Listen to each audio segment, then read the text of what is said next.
ada beberapa orang, 3 orang tidak dikenal yang datang ke kantor Kontras gitu ya. Salah satu staf kami itu mendapatkan 3 panggilan dari nomor tidak dikenal gitu ya. Yang setelah kami cek ternyata terafiliasi ke Din Intelkam gitu. Wakil Koordinator Bidang Eksternal Komisi untuk Orang Hilang dan Korban Tindak Kekerasan atau Kontras, Andri Yunus, mengaku menerima telepon dari orang tidak dikenal. Hal itu terjadi setelah dirinya menggeruduk tempat pembahasan RUU TNI di Hotel Fairmont, Jakarta pada Sabtu 15 Maret 2025. Setelah ditelusuri melalui aplikasi Get Contact, nomor yang menelepon Andri diduga bernama Topan.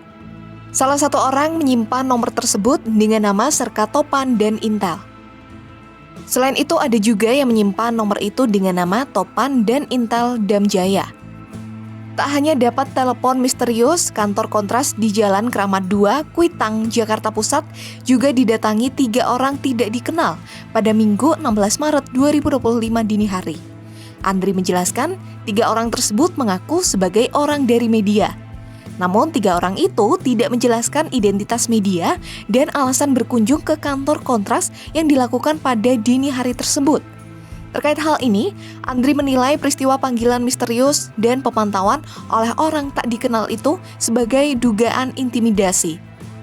Sebab dalam sepekan terakhir, Kontras getol melontarkan kritik terhadap revisi Undang-Undang Nomor 34 Tahun 2004 tentang TNI, terutama desakan untuk menunda atau menghentikan sementara proses pembahasan revisi UU TNI itu. Ada beberapa orang, 3 orang tidak dikenal yang datang ke kantor Kontras gitu ya, lalu mengetuk pintu gerbang. Lalu saya sempat melihat dari atas, dari lantai 2 balkon gitu ya, lalu kemudian melihat bahwa ciri-cirinya memang agak cukup cepak gitu ya, banyak orang-orang yang cepak gitu ya, dan juga memang tidak dikenal gitu lah. Nah, ketika kami coba untuk tanyakan dari mana gitu ya, lalu mereka menyebut bahwa mereka dari media.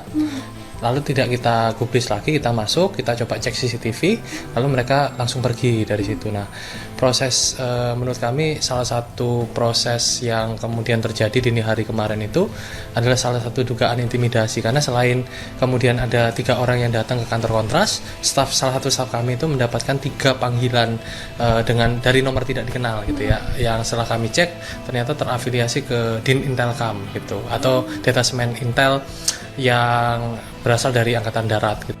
Rapat panja RUU TNI di Hotel Fairmont, Jakarta pada Sabtu 15 Maret 2025 jadi sorotan setelah rapat tersebut sempat digeruduk koalisi masyarakat sipil.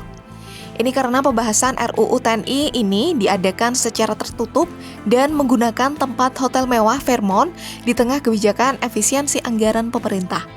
Adapun secara substansi, mereka menilai revisi UU TNI akan melegitimasi praktek dui fungsi ABRI. Salah satu poin kontroversial dalam RUU TNI adalah perubahan pada pasal 47. Dalam UU nomor 34 tahun 2004, pasal 47 ayat 1 menyatakan bahwa prajurit hanya dapat menduduki jabatan sipil setelah mengundurkan diri atau pensiun dari dinas aktif. Namun dalam RUU TNI terbaru, ketentuan ini diubah menjadi prajurit aktif dapat menduduki jabatan di kementerian dan lembaga negara. Dalam konteks ini, kebijakan ini dinilai bisa membuka ruang bagi militer untuk kembali terlibat dalam jabatan-jabatan sipil strategis yang mengingatkan pada era dui fungsi ABRI di masa Orde Baru.